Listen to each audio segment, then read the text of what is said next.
Iran যুক্তরাষ্ট্রের কাছে একগুচ্ছ কটু শর্ত তুলে ধরেছে। আন্তর্জাতিক মহলে এ নিয়ে তৈরি হয়েছে নতুন আলোচনা। বিভিন্ন সূত্রের তথ্য অনুযায়ী তেহরান ওয়াশিংটনের কাছে কয়েকটি গুরুত্বপূর্ণ শর্ত দিয়েছে।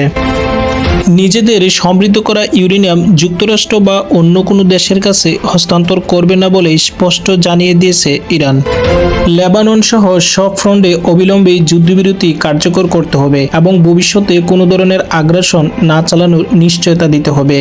যুক্তরাষ্ট্রকে অবিলম্বে অবরোধ প্রত্যাহার করতে হবে। ইরানের উপর থেকে ধাপে ধাপে সব মার্কিন নিষেধাজ্ঞা তুলে নিতে হবে। এছাড়া সমঝোতা স্মারক স্বাক্ষরের 30 দিনের মধ্যে ইরানের তেল রপ্তানির উপর থাকা সকল নিষেধাজ্ঞা প্রত্যাহার করতে হবে। সমঝোতা স্মারক স্বাক্ষরের 30 দিনের মধ্যে আটকে থাকা ইরানি তহবিল অবমুক্ত করতে হবে এবং হরমুজ প্রণালী ইরানের নিয়ন্ত্রণকে স্বীকৃতি দিতে হবে। বিশ্লেষকদের মতে এসব শর্ত মেনে নেওয়া যুক্তরাষ্ট্রের জন্য সহজ হবে না, ফলে দুই দেশের মধ্যে উত্তেজনা আরও বাড়তে পারে।